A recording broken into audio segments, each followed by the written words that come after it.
నమస్కారం కృష్ణారావు గారు. నమస్కారం. ఇప్పుడు మన ప్రాంతీయ అంశాల మీద బట్ చాలా ఉన్నాయి. వన్ బై వన్ మీ యొక్క అభిప్రాయం తెలుసుకుందామని. ఒకటి ఏంటంటే లాస్ట్ వీక్లో పెద్ద కంటైనర్ వైజాగ్ డ్రగ్ ఇష్యూ, ఇటు పాలక పార్టీని అటు అపోజిషన్ పార్టీసు నువ్వంటే నువ్వు ఒక్కొక్కరు ఇన్వాల్వ్ అయ్యారని ఇదంతా అని చెప్పి అంటున్నారు. అసలు దీని యొక్క పూర్వోత్తరాలు ఏమిటి, అసలు ఏ విధంగా వెళ్తోంది ఇది? బేసిక్గా అది చాలా డీప్గా ఇన్వెస్టిగేట్ చేయాల్సినటువంటి అవసరం అయితే ఎంతైనా ఉన్నది. క్వాంటిటీస్ కూడా చాలా హ్యూజ్గా ఉన్నాయి. మొదటిసారి కాదు, అంతకుముందు ముంద్రా పోర్ట్లో వచ్చింది కూడా ఆంధ్ర రైడర్స్తోనే వచ్చింది. సో ఇదేదో major international drug racket run అవుతోంది. మేబీ అంతా ఇండియా కూడా కాకపోవచ్చు, దాంట్లో పార్ట్ ఇక్కడ నుంచి part meant for other countries కూడా ఉండొచ్చు బ్రాడ్గా. ఈ నెట్వర్క్లో తప్పకుండా చాలా ఇంపార్టెంట్ పీపుల్ ఇన్వాల్వ్ అయి ఉండాలి. ఎవరైనా ఏమని చెప్పలేమంటే సాక్షి చూస్తే ఒకటి అంటాడు, ఈనాడు చూస్తే ఇంకోటి అంటాడు. సో ఎవరైనా కానీ ఆ ఇద్దరిలోనే ఉన్నట్టున్నాయి మొత్తం మీద. పాయింట్ ఈజ్ అది అంతకు మించి ఉన్నట్లు లేదు. సో ఎవరికి లింక్ ఉంది, ఏముంది, ఎవరు వీళ్ళని ప్రొటెక్ట్ చేస్తున్నారు? ఫిబ్రవరిలో రావాల్సిన కంటైనర్ ఉన్నారు. మరి ఫిబ్రవరిలో రావాల్సిన కంటైనర్ అంటే స్టేట్ గవర్నమెంటు దీనిని సరిగ్గా ప్రాసెస్ చేయడానికి సహకరిస్తుంది అనకపోతే అది పంపించి ఉండేవాళ్ళు కాదు. మరి ఫిబ్రవరిలో రావాల్సింది లేట్గా ఎలక్షన్ కోడ్ వచ్చిన తర్వాత వచ్చింది కాబట్టి ఇష్యూ అయిందా ఇప్పుడు, లేకపోతే కామ్గా డిస్ట్రిబ్యూషన్ అయిపోయి ఉండేదా? సో చూడాలి ఇది. లెట్స్ హోప్ సిబిఐ ఈ ర్యాకెట్ మొత్తాన్ని in the best interest of the country decipher చేసి ఎవరో పిన్ పాయింట్ చేసి ఎవరైనా కానీ ఏ పార్టీ వాళ్ళైనా కానీ వాళ్ళను చేయాల్సిన అవసరం. దీంట్లో చాలా అన్ఫార్చునేట్ థింగ్ మనం తెలంగాణలోనే చూసాం. తెలంగాణలో డ్రగ్స్తో దొరికితే అన్నాళ్ళు విచారణ చేసి మీడియా ట్రైల్ అయితే విపరీతంగా చేశారు. ఆఖరికి ఏమీ కాలేదు కదా. ఆ రోజు టీఆర్ఎస్ గవర్నమెంట్, బీఆర్ఎస్ గవర్నమెంట్ ఎంత కాంప్రమైజ్ అయ్యి ఉండాలి అది బయటికి రాకుండా ఉండటానికి.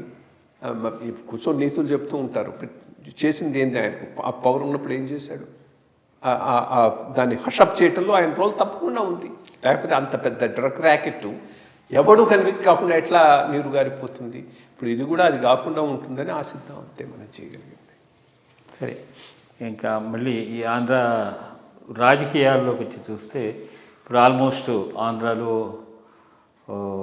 బీజేపీ సైడ్ నుంచి అంత అంటే అసెంబ్లీ స్థానాలకిను అట్లాగే సెంట్రల్ ఎంపీ పార్లమెంట్ స్థానాలకి అభ్యర్థుల్ని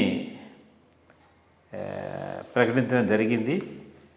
అయితే నేను విన్నది ఏంటంటే కొంచెం ఈ మీడియా న్యూస్ పేపర్స్ దాని ప్రకారము ఈ బీజేపీ ర్యాంక్ అండ్ ఫైల్లో చాలా అసంతృప్తి ఉంది అని. ఎందుకంటే మొదటి నుంచి బీజేపీలో ఉండి కష్టపడి ఉండే వాళ్ళని కాకుండా మధ్యలో రీసెంట్గా వచ్చిన చేరికల్లో వచ్చిన వాళ్ళకి సీట్లు ఇచ్చారని చెప్పేసి ఒక చిన్న మీమాంస జరుగుతుంది. అది కాకుండా ఇంకొకటి ఏంటి సర్ప్రైజింగ్గా మనం చూసింది, నరసాపురం లోక్సభ ఎలక్షన్స్ నుంచి రఘురామకృష్ణరాజు గారిని అనౌన్స్ చేశారనుకున్నారు. బట్ వాళ్ళు అనడం ఏంటంటే at the behest of Jaganmohan Reddy గారు బీజేపీ వాళ్ళతో లాలూచి ఆయనకి రాకుండా చేశారని చెప్పేసి. అసలు ఇదంతా ఏమిటి, ఏం జరుగుతోంది?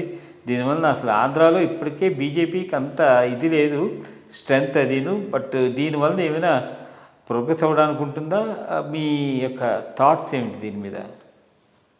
ఫస్ట్ ఎలక్షన్లలో ఎందుకు నిలబెడతారు? ఎస్పెషలీ అలయన్స్ ఉన్నప్పుడు గెలవాలని కదా. సో గెలవటానికి వీలున్న వాళ్ళని చూసుకొని ఇవ్వాలి. అది మొదటి నుంచి ఉన్నవాళ్ళు కాదు, కొత్తగా వచ్చిన వాళ్ళని కాదు. బ్రాడ్గా ప్రిన్సిపల్ గెలిచే వాళ్ళని చూసుకొని ఇవ్వాల్సి ఉంటుంది. ఆ దృష్టితో చూస్తే బ్యాలెన్స్డ్గానే ఉందని నేను భావిస్తూ ఉన్నాను. ఫస్ట్ థింగు, మిగిలిన రాష్ట్రాలతో పోల్చి చూస్తే ఆంధ్ర తెలంగాణ ఎలక్షన్స్ కాస్ట్లీయెస్ట్. ఇక్కడ ఉన్నటువంటి రీజనల్ పార్టీస్ రెండు డబ్బు వెదజల్లటం ఎంత లార్జ్ స్కేల్లో చేస్తూ ఉన్నారంటే చాలా చాలా కాస్ట్లీ అయింది. సో కొంత ఫైనాన్షియలీ స్ట్రాంగ్గా ఉన్నవాడు నిలబడకపోతే ఆ డిస్ట్రిబ్యూషన్లో తట్టుకునేటటువంటి అవకాశం కూడా లేదు. సో అది కూడా ఒక కన్సిడరేషన్ అయి ఉండొచ్చు అని నేను అనుకుంటూ ఉన్నాను. మొత్తం చూస్తే వీళ్ళలో కొత్త వాళ్ళంటూ ఎవరు లేరు. బేసిక్గా కిరణ్ కుమార్ రెడ్డి గారిని తీసుకోవటమే రాయలసీమలో బీజేపీ స్ట్రెంగ్తన్ కావాలని తీసుకున్నది. ఆయన వస్తాన్నాడు, బీజేపీ తీసుకోవడానికి కూడా ఒక యాంగిల్ ఉన్నది దానికి. బికాస్ మొదటి నుంచి ఆర్ఎస్ఎస్ యాక్టివిటీస్ కూడా కోస్ట్ ఏరియాలో ఎక్కువ ఉన్నాయి, రాయలసీమలో అంతగా లేవు. కాబట్టి రాయలసీమలో వీళ్ళకి అంత క్యాడరు లేదు, స్ట్రెంగ్త్ లేదు. ఆ క్యాడర్ను స్ట్రెంగ్త్ను బిల్డప్ చేయడానికి స్ట్రాంగ్ లీడర్ ఒక రాయలసీమలో కావాలి. ఆ రకంగా వచ్చినవాడు కిరణ్ కుమార్ రెడ్డి గారు, అంతకుముందు చీఫ్ మినిస్టరు, అండ్ సక్సెస్ఫుల్గా గట్టిగా చేసిన మంచి ఇమేజ్ ఉన్నది చీఫ్ మినిస్టరు. ఆయనకి ఇవ్వకుండా ఇంకెవరికి ఇస్తారు? ఆయన కోసం కానీ రాజంపేట తీసుకున్నారు, రాజంపేట ఆయనకి ఇచ్చారు. దాంట్లో ఏమి అనుకోవటానికి ఏమీ లేదు. ఈ పాడేరు సైడు ట్రైబల్ ఏరియాస్లో కొంత వర్క్ అయితే జరుగుతున్నది ఆర్ఎస్ఎస్ వీళ్ళది. సో అందుకని మొదటి నుంచి అదొకటి అనుకుంటూ ఉన్నారు. అక్కడ ఇది ఇవ్వటం జరిగింది. ఇక సరే, పురంధేశ్వరి గారికి చాలామందికి తెలియని విషయం ఏంటంటే ఆర్ఎస్ఎస్ సంబంధాలు దగ్గుపాటి వెంకటేశ్వరరావు గారికి ఉన్నాయి. ఆయన మొదట్లో ఆర్ఎస్ఎస్లో పనిచేసినవాడు. సో ఈమెమి కొత్త కాదు బీజేపీకి కానీ ఆర్ఎస్ఎస్ కానీ. అది ఇవాళ వచ్చినవి కాదు. 2014 ముందు జాయిన్ అయ్యి 2 ఎలక్షన్లలో బీజేపీ తరఫున పోటీ చేసింది. ఫస్ట్ 2014లో రాజంపేటలో పోటీ చేసి ఓడిపోయింది. ఆ పైన వైజాగ్లో సపరేట్గా పోటీ చేసినప్పుడు కూడా పోటీ చేసి ఓడిపోయింది. సో ఆమె న్యాచురల్ ఛాయిస్ రాజమండ్రికి. సరే, ఇక సీఎం రమేష్ అంటారు, చెప్పాను కదా మంది మార్బలం ఇవి కూడా కావాలని. దాంట్లో తప్పకుండా ఆయన ఫిట్ ఇన్ అవుతాడు. బ్యాలెన్సింగ్ ఎప్పుడు బీజేపీ చేస్తుంది. ఎంతవరకు వీలుంటే అంతవరకు ఒరిజినల్ క్యాండిడేట్స్ను విస్మరించదు, వాళ్ళను అకామిడేట్ చేస్తుంది. లాస్ట్ టైం ఎలక్షన్స్లో 2014 ఎలక్షన్స్లో 19 కాదు 14 ఎలక్షన్స్లో చాలా సామాన్యమైన కార్యకర్త తాడేపల్లిగూడెంలో మాణిక్యాలరావు గారు ఆయనకి ఇచ్చి ఫండింగ్ చేసి గెలిపించి మినిస్టర్ చేసింది. సో అదేమో సామాన్యమైన. అట్లాగే ఇప్పుడు ఆయన వర్మ గారికి ఇచ్చింది, నర్సాపురం ఇచ్చింది. వర్మ గారు ఈజ్ చాలా రోజుల నుంచి బీజేపీలో ఉన్నవాడు, గ్రౌండ్ లెవెల్ వర్కరు. ఇక రామకృష్ణరాజు గారి మాట అంటారా, ఫస్ట్ థింగ్ ఆయన బీజేపీ క్యాండిడేట్ కాదు. ఈ 5 ఏళ్ళు ఆయన చేసిన పోరాటం అంతా టీడీపీ తరఫున టీడీపీకి అనుకూలంగా వైఎస్ఆర్సీపీ మీద పోరాటం చేశాడు. ఆయన ఏదైనా అకామిడేట్ చేస్తుంటే టీడీపీ చేసి ఉండాల్సింది, బీజేపీని అంటాల్సిన అవసరం లేదు. యాక్చువల్గా నిజంగా ఆయన అకామిడేట్ చేసుకోవాలనుకుంటే టీడీపీ వైజాగ్ బీజేపీకి వదిలేసి నరసాపురం టీడీపీ తీసుకొని ఆయన అకామిడేట్ చేసుకొని ఉండొచ్చు. పాపం ఆ జీవీఎల్ అది ఇస్తామని ఏదో ప్రామిస్ చేసినట్టున్నారు సెంట్రల్ లీడర్షిప్. 5 ఏళ్ల నుంచి అక్కడనే కూర్చొని గ్రౌండ్ లెవెల్లో ట్రెమెండస్ వర్క్ చేశాడు. అంత వర్క్ కాదు. అట్లాంటి వాడికి ఈరోజు ఈ అలయన్స్ వలన డినై చేయాల్సి వచ్చింది. ఇన్ఫ్యాక్ట్ వైజాగ్ను వదిలేసుకొని నర్సాపురం టీడీపీ తీసుకొని ఉంటే ఒక రకంగా టీడీపీకి ఇంత అపవాదు కూడా దొరికిండేది. ఇది కేవలం వారసత్వ రాజకీయము, బంధుమిత్రుల పార్టీ, వాళ్ళ కోసమే పనిచేస్తూ ఉందనే అపవాదు దొరికి ఉండేది. ఇప్పుడు అక్కడ వాళ్ళ మనిషినే చుట్టాలనే పెట్టుకుంటున్నారు కదా, అందుకోసంగా తీసుకున్నారు కదా ఆ సీటు. సో ఇప్పుడు అది బీజేపీకి వదిలేసి నర్సాపూర్ తీసుకొని నాళ్ళు పాపం తెలుగుదేశం కోసం ఫైట్ చేసినటువంటి రామకృష్ణరాజు గారిని అకామిడేట్ చేసుకొని ఉండొచ్చు కదా. వైసీపీ చెప్పినా టీడీపీ చెప్పినా అక్కడ డెసిషన్స్ తీసుకునే పరిస్థితులు లేవు.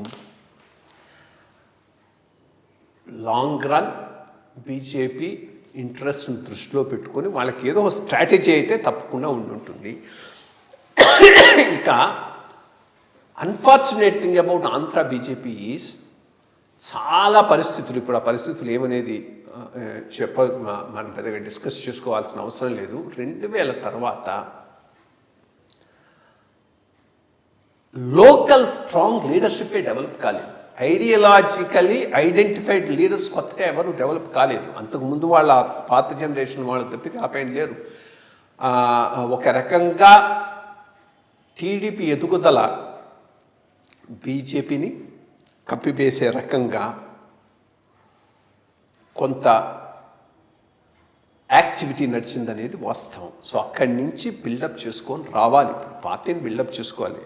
ఆఫ్టర్ ఆల్ 2024 అయిన తర్వాత అయినా కానీ సెంట్రల్ లీడర్షిప్ దాని మీద దృష్టి పెట్టాల్సిన అవసరం ఉంది. తప్పకుండా పెడతారు. ఎట్లా చేస్తారనేది వాళ్ళ స్ట్రాటజీ మనకు తెలియదు కానీ బట్ ఏదో స్ట్రాటజీ ఉంటుంది. స్ట్రాటజీలో భాగంగానే ఇది పోతూ ఉంది.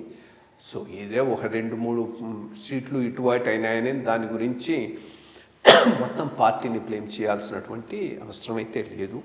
మోస్ట్ ఇంపార్టెంట్ థింగ్ ఏంటంటే బీజేపీకి ఆన్ ఇట్స్ ఓన్ 350 దాటాలి, ఎన్డీఏ 400 దాటాలి.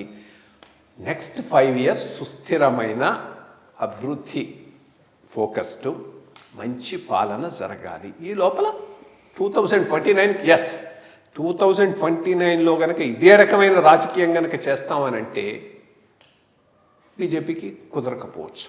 చాలామందిలో దానికి ఎగనిస్ట్గా ఉంటారు. బట్ ఈ లోపల బలపడిన తర్వాత ఎక్కువగా వీళ్ళను గట్టిగా పనిచేస్తున్న కార్యకర్తలను ప్రోత్సహించే అవకాశాలు తప్పకుండా వస్తాయి. ఓకే, మరి ప్రాంతీయ అంశాల్లో తెలంగాణ రాష్ట్రానికి సంబంధించి 2 ఇంపార్టెంట్ విషయాలు అంటే బీఆర్ఎస్ ప్రభుత్వం అధికారంలో ఉన్నప్పుడు ఇప్పుడు బాగా హాట్ టాపిక్గా మారింది ఫోన్ ట్యాపింగ్ ఇష్యూ. దాంట్లో కొంతమంది అధికారులని ఆల్రెడీ అరెస్ట్ చేసి జైలుకి పంపించడం జరిగింది. సో దీని మీద అసలు ఇట్లాంటివి జరుగుతాయా, దాని మీద మీ యొక్క అభిప్రాయం? అంటే ఇది ఏ రోజుకైనా కానీ ఓ ఇష్యూ కావాల్సిందే అయ్యింది. అన్ని రాష్ట్రాల్లోనూ అవుతుంది. ఇది పెద్ద వార్నింగ్ ఆఫీసర్లకు. మీ లిమిట్స్లో మీరు ఉండకపోతే ఈ రోజు కాకపోతే రేపైనా ట్రబుల్స్లో పడతారు.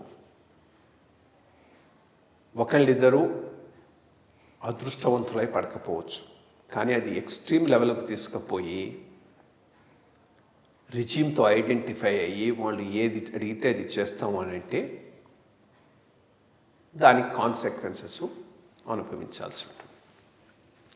Over a period of time ఇది మొదట్లో ఎట్లా ఉండేది, సిస్టమ్స్ రన్ అయ్యేవి. చీఫ్ సెక్రటరీ, డీజీపీ వీళ్ళిద్దరే సీఎంకు బ్రీఫింగ్ ఇచ్చేవాళ్ళు. వీళ్ళిద్దరి మీదని సీఎం ఆధారపడుతూ పరిపాలన సాగించేవాడు. స్లోగా chief ministers office, intelligence wing important అయినాయి. ఈ రెగ్యులర్ ఛానల్స్ను పక్కన పెట్టి సీఎంఓ మీద, ఇంటెలిజెన్స్ వింగ్ మీద ఆధారపడటం మొదలెట్టారు. ఇది మొదటి నుంచి ఉంది. కొంత వేరియేషన్తో ఇప్పుడు పీక్కి వెళ్ళిపోయింది. ఇన్ఫ్యాక్ట్ అప్పుడు చెప్పుకుంటూ ఉండేవాళ్ళు, జలగమంగళరావు గారి టైంలో విజయరామారావు గారిని, అప్పుడు ఆయన ఇంటెలిజెన్స్లో ఉండేవాడు, ప్రమోట్ చేయడం కోసంగా ఆయన పైన 5గురిని ప్రమోట్ చేసి ఈయనకు కూడా ఐజీ ఇచ్చాడనో అప్పుడు చెప్పుకుంటూ ఉండేవాడు. ఆ పై నుంచి ఏ గవర్నమెంట్ వచ్చినా ఐజీ ఇంటెలిజెన్స్ చాలా ఇంపార్టెంట్ రోల్ ప్లే చేస్తున్నారు. వీళ్ళు చేయాల్సిన మెయిన్ వర్క్ పక్కన పెట్టేశారు. మెయిన్ వర్క్ యాంటీ ఇంటెలిజెన్స్, ఎక్కడైనా ఏమైనా అల్జర్లు జరుగుతున్నాయా అవి పొలిటికల్ ఇంటెలిజెన్స్ మీద ఎక్కువ కాన్సన్ట్రేట్ చేయటం. ఇన్ఫ్యాక్ట్ నేను ఒక తర్వాత పేర్లు చెప్పను కానీ ఒక విట్నెస్ ఐజీ ఇంటెలిజెన్సు ఇంకో పార్టీ ఎమ్మెల్యేను ఈ సీఎం దగ్గరికి తీసుకొని పోతున్నాడు. ఆ రోజు మేము ఒక సీఎం దగ్గర క్యాంప్ ఆఫీస్ దగ్గర నిలబడి ఉంటే ఏంటి చేర్చడానికి. సో ఇటువంటి వర్క్స్ అన్నిట్లో కూడా వీళ్ళు ఇన్వాల్వ్ అవ్వటం మొదలెట్టారు. అది అక్కడనే పోకుండా ఫోన్ ట్యాపింగ్ అయితే లార్జ్ స్కేల్. ఆ ఇన్ఫర్మేషన్ను మళ్ళా థ్రెటనింగ్కు వాడటం. సో ఇది అన్ని రాష్ట్రాల్లో జరుగుతున్నది. ఇక్కడ ఏమి బట్ తెలంగాణలో పతాక స్థాయికి చేరుకున్నట్టుంది. పతాక స్థాయికి చేరుకునేది దీంట్లో కాస్ట్ యాంగిల్ కూడా వచ్చింది. ఇది మామూలే, ప్రతి చోట ఉంటుంది. ఎవరో చీఫ్ మినిస్టర్ అయితే ఆ కులానికి సంబంధించినటువంటి వాడిని ఐజీ ఇంటెలిజెన్స్గానే పెట్టుకుంటూ ఉంటాడు. అందుకని నేను జయప్రకాష్ నారాయణ గారి దాని మీద మనం విభేదించినప్పుడు కూడా అదే చెప్పాను కదా, ప్రతి దాంట్లోనూ కుల ప్రాతిపదిక మీద ఉంటే రాజకీయాల కులాలకు సంబంధం లేదంటే అర్థం లేదు. సో ఈ ఐజీ ఇంటెలిజెన్స్ అక్కడైనా ఇక్కడైనా అదే క్యాస్ట్ వాళ్ళు ఉండటం ఇది జరుగుతున్నది. ఆ పైన క్యాస్ట్ కోటరీ అంతా కలిపి చేసేటటువంటి దీంట్లో ఇన్వాల్వ్ అయినారు. సో ఇది టోటలీ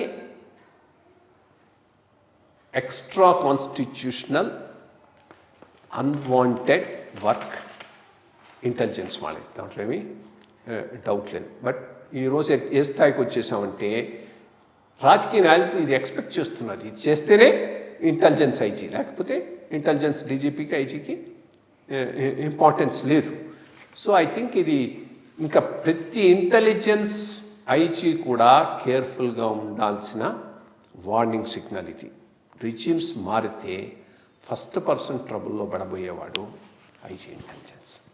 సో అది గుర్తుపెట్టుకొని వాళ్ళ లిమిట్స్లో వాళ్ళు పనిచేస్తే సరే, కానీ పొలిటికల్ ఇంటెలిజెన్స్లో ఇన్వాల్వ్ అయితే అనవసరంగా ట్రబుల్ కోరుకున్నట్టు అవుతుంది. అది ఈరోజు ఇక్కడ జరిగింది తెలంగాణ. ఇది మిగిలిన రాష్ట్రాల్లో జరగటం లేదని కూడా అంటం లేదు, మిగిలిన రాష్ట్రాల్లో కూడా జరుగుతున్నది, వాళ్ళు కూడా ప్రాబ్లమ్స్లో పడతారు. అట్లాగే ఇంకొక గమ్మత్తైనటువంటి విషయం ఏంటంటే బీఎస్పీ పార్టీ తరఫున బీఆర్ఎస్ వాళ్ళతో ట్యాప్ పెట్టుకుని లోక్సభ స్థానానికి కంటెస్ట్ చేస్తామని అన్నారు. కానీ అట్లాంటి ఆయన బీఎస్పీని వదిలిపెట్టేసేసి బీఆర్ఎస్లోనే జాయిన్ అయ్యారు. దీనివలన బహుజన సమాజ్ పార్టీ కూడాను తెలంగాణలో కొంత ఇది ఉంది. బీఎస్పీలో జాయిన్ అవ్వడం వెనక, బీఆర్ఎస్లో జాయిన్ అవ్వడం వెనక ఆంతర్యం ఏమిటి? దీని మీద ఒకటి పోయిన తర్వాత మనం డిస్కస్ చేసుకుంటూ బీఆర్ఎస్ బీఎస్పీ కనుక జత కట్టగలిగితే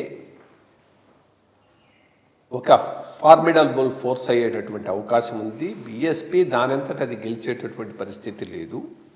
బీఆర్ఎస్ ఈరోజు వీకన్ అయింది కాబట్టి ఇది స్ట్రెంగ్తన్ కావడానికి అది ఉపయోగపడుతుందని మనం బ్రాడ్గా డిస్కస్ చేసుకున్నాం.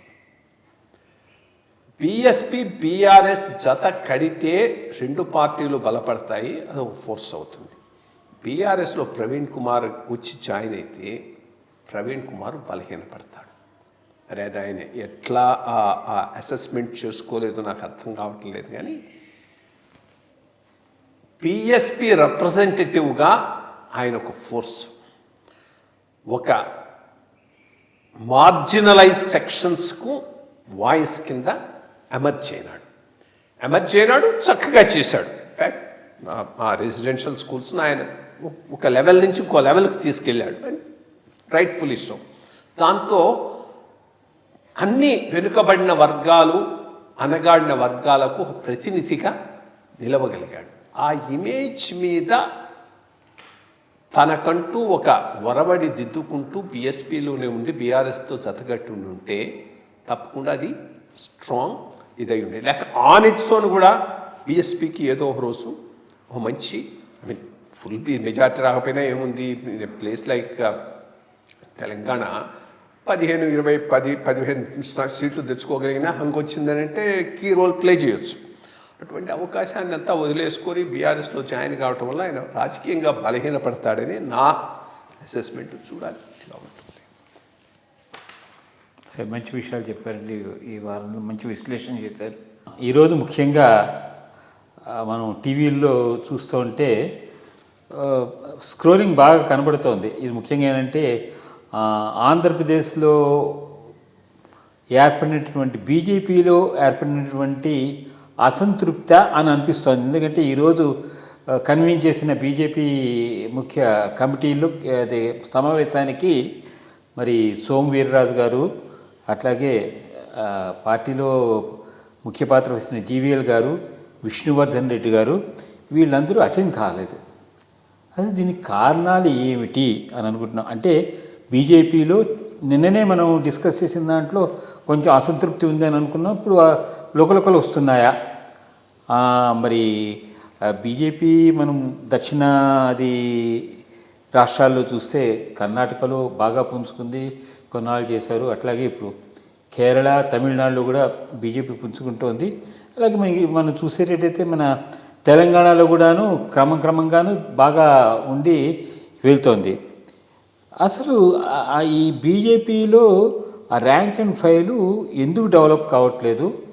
అట్లాగే మనం చారిత్రాత్మకంగా చూస్తే ఆంధ్రాలో బీజేపీ ఇలా వెనకబడి ఉండడానికి కారణాలు ఏంటి? దీని మీద ఒక మీరు ఒక చిన్న మీ అభిప్రాయాన్ని వెలువరిస్తే ఐ థింక్ బాగా పుంజుకుంటుందన్న ప్రదేశంలోనే మనకి బీజేపీలో ఒక విధమైన ఇట్లా దొరికితే దానికి ఫ్యూచర్ ఎలా ఉంటుంది ఆంధ్రప్రదేశ్లో, దీని మీద మీ యొక్క అభిప్రాయం ఏంటి? ఒకటి, నేను ఇవాళ స్క్రోలింగ్ అది చూశాను, వాళ్ళు అట్లా చేసి ఉండాల్సింది కాదు, వెళ్ళాలి. ఎత్తు తగ్గులు రాజకీయాల్లో సహజం, అనుకున్నట్టుగా ప్రతిదీ జరగదు.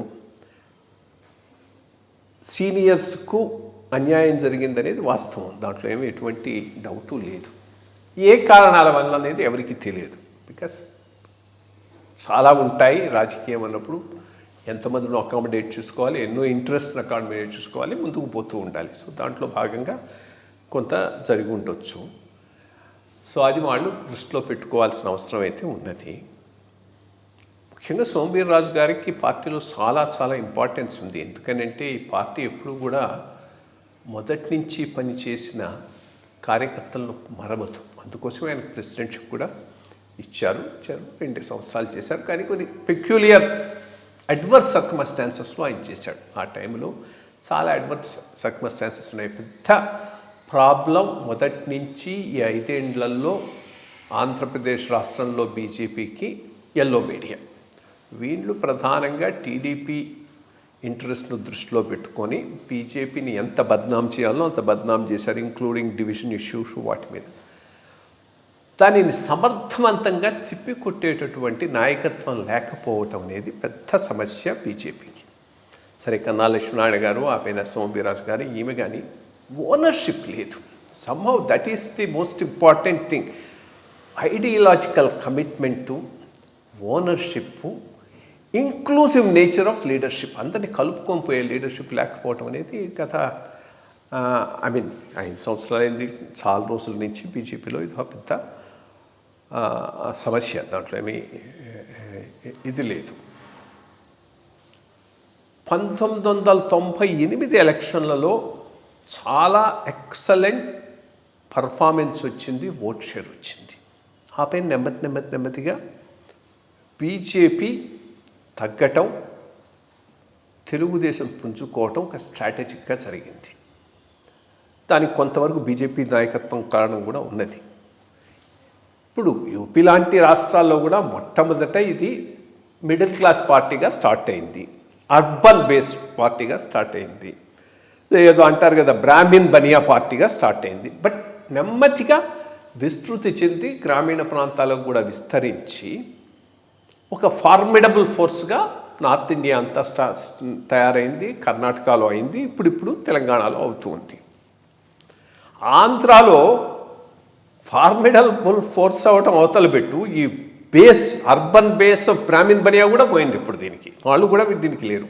సో ఆ రకమైన స్టేజ్కి తీసుకురావటం అంటే మరి ఇది చాలా దురదృష్టకరమైనటువంటి విషయం. ఇప్పుడు ఈ పొత్తుల కిందకే వద్దాం. మొట్టమొదటిది గ్రౌండ్ లెవెల్, కాన్స్టిట్యుయెన్సీ లెవెల్ లీడర్షిప్ను బిల్డప్ చేసుకోకపోవటం అనేది బీజేపీకి ఒక పెద్ద శాపం. ఆ రాష్ట్రంలో అంతా మైకు వీరులే, ప్రతివాడు వచ్చి ప్రెస్ కాన్ఫరెన్స్లో మాట్లాడే అధికార ప్రతినిధులే కానీ కాన్స్టిట్యుయెన్సీ లెవెల్లో వర్కౌట్ చేసుకొని నాకు ఈ 20,000 ఓటింగ్ ఉంది, దీన్ని బేస్ చేసుకొని నాకు ఈ టికెట్ కేటాయించండి అని అడిగలిగినటువంటి వాళ్ళు చాలా తక్కువ మంది ఉన్నారు. ఆ రకమైన వర్క్ చేసిన వాడు కొద్ది మందిలో జీబీఎల్ ఒకడు. జీబీఎల్కి మరి ఎవరు ప్రామిస్ చేశారో ఏమైందో కానీ 3-4 ఏళ్ల నుంచి అది సాధారణమైన పని అయితే కాదు. చాలా సిస్టమేటిక్గా, ఆర్గనైజేషన్ వైజ్గా చాలా కష్టపడి ఒక కాన్స్టిట్యుయెన్సీని బిల్డప్ చేసుకున్నాడు. ఒకవేళ ఇండిపెండెంట్గా బీజేపీ పోటీ చేస్తున్న వైజాగ్ ఒక ఇంపార్టెంట్ కాన్స్టిట్యుయెన్సీ ఆయనకు అయి ఉండేది టు ఎక్సెల్. అటువంటి వాడికి సీట్ రాకుండా చేయటం అంటే మరి అది సరైన విధానం కాదు. అది ఏది మన మిత్రపక్షం, ఇప్పుడు కూటమి కాబట్టి భాగంగా పార్టీలోని కుటుంబ రాజకీయాలకు ప్రాబ్లం వస్తుంది కాబట్టి ఆ సీటు మీకు వదులుతున్నామంటే అది అర్థం లేని మాట. యాక్చువల్గా అక్కడ పనిచేసిన వాడికి ఇవ్వాలి. వైశాఖ సీటు బీజేపీ తీసుకొని ఉండాల్సింది, జీవీఎల్కి ఇచ్చి ఉండాల్సింది. మరి అది ఈ ఇంటర్నల్ పాలిటిక్స్ దీనివల్లనే పార్టీ ఇంతకుముందు నష్టపోయింది, ఇప్పుడు నష్టపోతూ ఉన్నది. సో అదే చాలా తప్పు జరిగింది దాంట్లో కాదు. బట్ దాని అర్థం ఆయన లాంగ్ టర్మ్లో చూసుకొని ప్రస్తుతానికి రికన్సైల్ కోఆపరేట్ చేయడమే బెస్ట్ థింగ్.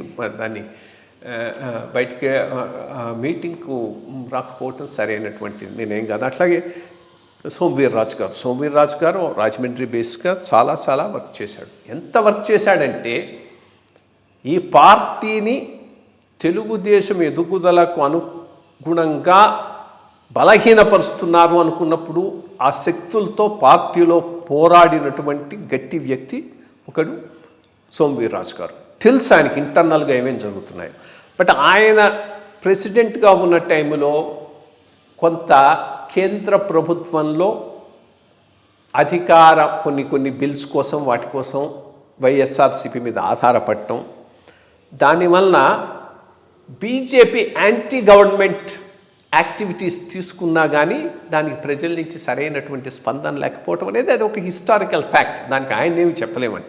సో అది ఆ రకంగా అది గడిచిపోయింది. బట్ నేను చూస్తున్నది మొత్తం మీద ఇప్పటికైనా 2029 2019లో 24కు రెడీ అవుతూ ఉన్నారు. కానీ 5 ఏళ్లలో జరిగింది ఏది కూడా 24కు రెడీ అయ్యేటటువంటి కార్యక్రమం పార్టీలో జరగలేదు. జరగాలంటే ఇప్పటి నుంచైనా దృష్టి పెట్టుకుని ఎటువంటి లీడర్ కోసం వాళ్ళు చూడాలంటే మొట్టమొదటి ఐడియాలజికల్ కమిట్మెంట్ ఉండాలి. ఇప్పుడు సడన్గా ఎలక్షన్ల ముందు కన్నా లక్ష్మీనారాయణ గారిని తీసుకొచ్చి పెట్టి 2 నెలలు కాగానే ఆయన తీసేస్తే ఆయన వెళ్ళిపోయినాడు, ఇంకో పార్టీకి వెళ్ళిపోయినాడు. ఆ పాపం అప్పుడు ఆయన తీసుకురాకుండా ఉంటే వైఎస్ఆర్సీపీలో మంత్రి అయి ఉండేవాడు. ఆ ఛాన్స్ పోగొట్టుకొని ఇక్కడికి వచ్చాడు. సరే, సోమవీర్రాజు గారు 2.5 ఏళ్ళు ఉన్నా కానీ ఆయనకు మంచి కొంత సపోర్టింగ్ టీమ్ ఒకటి బిల్డప్ చేసుకోలేకపోయినారు, చెయ్యలేదు. పార్టీ కూడా ఎందుకో దాని గురించి అంతా ఇది పెట్టలేదు. ఆ పైన ఏమొచ్చింది, ఇది కూడా ఇంకో రకంగా పోతూ ఉన్నది ఇప్పుడు పోకడ. సో ఈ రకంగా ఎప్పటికీ ఈ పార్టీ బాగుపడదు. అందులో 2 బలమైన ప్రాంతీయ పార్టీలు ఉన్నటువంటి రాష్ట్రం ఇది ఒకటి. తెలుగుదేశం బలమైన కుల వారసత్వ రాజకీయాల మీద ఆధారపడినది, అట్లాగే వైఎస్ఆర్సీపీ కూడా. అటువంటి దాంట్లో 3వ ప్రత్యామ్నాయం కింద రావాలంటే హెర్క్యూలియన్ టాస్క్. బట్ చేయొచ్చు. ఎందుకనంటే అదే దీనికి ఏదైనా ఒక బేస్ తీసుకొని చేయాలి. ఊరికే వచ్చిన ప్రతి వాడిని చేసుకొని వాపును చూసుకొని బల్బ్ అనుకుంటూ పోతే అయ్యేది కాదు. డిస్టింక్ట్గా ఈరోజు 2 రీజనల్ పార్టీసు 2 బలమైన కమ్యూనిటీస్కు రిప్రజెంట్ చేస్తున్నాయి. బలమైన కమ్యూనిటీసు వాళ్ళ ఇంట్రెస్ట్. సో మిగిలిన అన్ని కమ్యూనిటీస్లో ఈ రెండిటికి భిన్నంగా 3వ ప్రత్యామ్నాయాన్ని గురించి గట్టి ఫీలింగ్ ఉంది. అటువంటి లీడర్షిప్ ఇవ్వగలిగి దానిని బేస్గా తీసుకొని పార్టీని ముందుకు తీసుకుపోగలిగితే ఎప్పటికో పార్టీ చాలా గట్టిపడి ఉండేది. అది కాకుండా మళ్ళీ ఇదే కుల రాజకీయాల మీద ఆధారపడి పార్టీని రన్ అవుతామంటే ఇప్పుడు ఇంకా బీజేపీ అవసరమే ఉంది, ఆల్రెడీ అట్లాగే నడుస్తూ ఉంది కదా అనేటటువంటి భావన ప్రజల్లో వచ్చేటటువంటి అవకాశం ఉంది. మరి థింకింగ్లో కొంత ఒక బ్రెయిన్ స్టామింగు, ఒక థింక్ ట్యాంకు ఏమీ లేకుండా గుడ్డెద్దు చేయబడినట్టు పార్టీ నడుపుకుంటూ పోతే ఇట్లాగే ఉంటుంది. రెండోది వచ్చే ఈ అబ్జర్వర్స్ అని వస్తారు, వాళ్ళకి ఆంధ్ర అర్థం కాదు, ఇక్కడ రాజకీయం తెలియదు, ఇక్కడ ఉండేటువంటి ఆ సామాజిక సమీకరణల గురించి అవగాహన లేని మనుషులు. So they can easily be taken for a ride whoever is there. ఇది జరుగుతూ ఉన్నది కూడా, చూస్తూనే ఉన్నాం. సో ఇది చాలా చాలా దురదృష్టకరమైన పరిణామం పార్టీకి సంబంధించి. యాక్చువల్లీ ఫస్ట్ థింగు ఈ మైకు వీరులందరినీ పక్కన పెట్టాలి, ప్రతివాడు ఇక్కడ వచ్చి. రెండోది ఢిల్లీలో పైరవీలు చేసుకొని ఇక్కడ సీట్లు సంపాదించుకునే వాళ్ళని పక్కన పెట్టాలి. కాన్స్టిట్యువెన్సీ వైజ్గా ఐడెంటిఫై చేసి స్ట్రాంగ్ లీడర్స్ని, ఎస్పెషల్లీ ఏది నేను ఇప్పుడు చెప్పినట్టు ఏది 3వ ప్రత్యామ్నాయానికి పనికొచ్చే విధంగా బీసీ లీడర్షిప్ను గట్టిగా గనక బిల్డప్ చేసుకోగలిగితే తప్పకుండా పార్టీకి ఫ్యూచర్ ఉంటుంది. బట్ ఇప్పుడు పోతున్న ఈ విధంలో పోతే మాత్రం పార్టీ ఇంకా నాశనం అయిపోతుంది. ఎందుకంటే చూస్తూ ఉంటాను, కాస్త నేను టచ్లో ఉంటాను కాబట్టి ఈ గ్రౌండ్ లెవెల్లో పనిచేసే వాళ్ళు కొంతమంది ఫీడ్బ్యాక్ ఇస్తూ ఉంటారు, సోషల్ మీడియాలో అరుస్తూ ఉంటారు, ఇవన్నీ చూస్తూ ఉంటాం. Really they feel it. ఆ ఫీలింగ్ ఆర్టిఫిషియల్ కాదు, జెన్యూన్ ఫీలింగ్. ఇంత చేస్తున్నాం, పార్టీ గట్టిపడాలని మేమందరం నమ్ముతున్నాం, మా వర్క్ అంతా చేస్తున్నాం, దానికి ఎక్కడా రికగ్నిషన్ లేదు, ఎవడో పైనుంచి వస్తాడో పక్క పార్టీల నుంచి వస్తాడో ఆక్యుపై చేసుకుంటాడు పోతున్నాడు అనేటటువంటి ఫీలింగ్ అయితే మాత్రం చాలా చాలా గట్టిగా పార్టీలో ఉన్నది. అదే దట్స్ ఎ ఫ్యాక్ట్, అది నిజం. సో దానిని బయట పెట్టి ఒక సరైన నాయకత్వాన్ని పార్టీకి ఇచ్చి, కమిటెడ్ నాయకత్వం, ఇంక్లూసివ్ నాయకత్వం, నలుగురి దేశ వాడు ఎదిగితే నాకు ఇది దెబ్బ తగులుతుందని అందరినీ తొక్కేయటం అంటే ఇది అంతకుముందు నుంచి కూడా జరుగుతూ ఉండింది పార్టీలో. అందుకనే పార్టీ ఎదగలేదు. ఢిల్లీలో ఎదిగే కొద్దీ రాష్ట్రంలో పార్టీ నాశనం అయ్యే టైప్లో రాజకీయాలు నడిచాయి. సో ఇది కాస్త సరైనటువంటి విధానం కాదు. తప్పకుండా కోర్స్ కరెక్షన్ అయితే జరగాలి. కోర్స్ కరెక్షన్ మామూలు కాదు, డ్రాస్టిక్ కోర్స్ కరెక్షన్ అవసరం ఉన్నది. అనేది ఏమంటారు, పారాడైమ్ షిఫ్ట్ అటువంటిదా జరగకపోతే మాత్రం ఈ పార్టీ ఆంధ్రాలో కోలుకునే ప్రశ్నే లేదు, ముందుకు పోయే ప్రశ్న కూడా ఉండకపోవచ్చు. అలాగే అంటే దీంట్లో ఇంతక చెప్పడం మర్చిపోయాను నేను. ఆశావాహుల్లో అంటే మామూలు దీంట్లో అంటే ఒక విధమైన బ్లెస్సింగ్స్ కూడా వచ్చేమో. హిందూపురం నుంచి మరి స్వామి పరిపూర్ణానంద స్వామి వారికి టికెట్ ఇస్తారని చెప్పడం, ఆయన అక్కడికి వెళ్ళి గ్రౌండ్ వర్క్ మీరు చెప్పినట్టు చాలా బాగా చేసి టికెట్స్ అనౌన్స్ అయిన తర్వాత కూడా అక్కడే ఉండి ఇంకా ఫైనల్గా టీడీపీ వాళ్ళు వాళ్ళ క్యాండిడేట్ని అనౌన్స్ చేసిన తర్వాత ఆయన మళ్ళీ వెందిరికి రావడం ఇలాంటివన్నీ చూసాం. అంటే ఆయనకు కొంచెం ఒక స్ట్రాంగ్ భావాలు అవన్నీ కూడా ఉన్నాయి. మామూలుగా ఆదిత్య యోగినాథ్ ఎట్లాగ యూపీలో ట్రాన్స్ఫర్మేషన్ తీసుకొచ్చారో అట్లా కూడా తీసుకొద్దాము రాజకీయాల్లో ఒక విధమైనటువంటి తేద్దామని, అలాంటి ఆయన కూడాను టికెట్ డినై చేయడం అయింది. సో ఇట్లాంటి గ్రౌండ్ వర్కర్స్ గురించి మీరు చెప్తున్నారు కదా, ఇట్లాంటి వాళ్ళని ఇది చేయడంతో బీజేపీ ఐ థింక్ తన స్థానాన్ని బలహీనపరుచుకుంటుందా అనే దాని మీద ఒక చిన్న డౌట్ లేదు. ఎందుకంటే నీకు ఈరోజు కాకపోయినా రేపైనా ఆంధ్రాలో గ్రో కావాలంటే ఒక స్ట్రాంగ్ హిందుత్వ ఐడియాలజీ మీద గ్రో కావాల్సి ఉంటుంది. తెలంగాణలో నువ్వు గ్రో కాగలిగావంటే బండి సంజయ్ ఉన్నంతకాలం దానిని గట్టిగా నమ్మి ముందుకు తీసుకుపోయినాడు, చాలా అగ్రెసివ్గా ముందుకు తీసుకుపోయినాడు. నీకు అగ్రెసివ్గా హిందుత్వ ఐడియాలజీని ఆంధ్రాలో తీసుకుపోయేటటువంటి లీడర్ బీజేపీకి చాలా అవసరం. కొన్ని లిమిటేషన్స్ ఉన్నా బ్రాడ్గా దాంట్లోకి పరిపూర్ణానంద స్వామీజీ గారు ఫిట్ ఇన్ అవుతాడు, చేయటానికి కూడా రెడీగా ఉన్నాడు. అటువంటి వాళ్ళను స్పెషల్గా ప్రోత్సహించాల్సినటువంటి అవసరం అయితే చాలా ఉన్నది. మరి వాళ్ళ క్యాలిక్యులేషన్స్లో ఎక్కడ ఇది మిస్ అయిందో చెప్పలేను, బట్ డెఫినెట్గా ఆయన ఇప్పుడు కాకపోయినా రేపైనా ఉపయోగించుకుంటారు. రెండోది ఏంటంటే ఇక్కడ ఒక చిన్న ఇష్యూ కూడా ఉందిలేండి. ఇప్పుడు లైక్ 2019లో కొంతమంది రాజ్యసభ సభ్యులు బీజేపీకి వచ్చినప్పుడు బీజేపీకి రాజ్యసభలో మెజారిటీ లేదు. ఆ టైంలో జాయిన్ అయిన వాళ్ళు కొన్ని ప్రామిసెస్ చేసి ఉండొచ్చు, మనకు తెలిసి ఉండకపోవచ్చు. సో వాటిని ఇప్పుడు ఫుల్ఫిల్ చేస్తూ ఉండొచ్చు. That's one aspect it. మనకు తెలియనివి కూడా కొన్ని ఉంటాయి.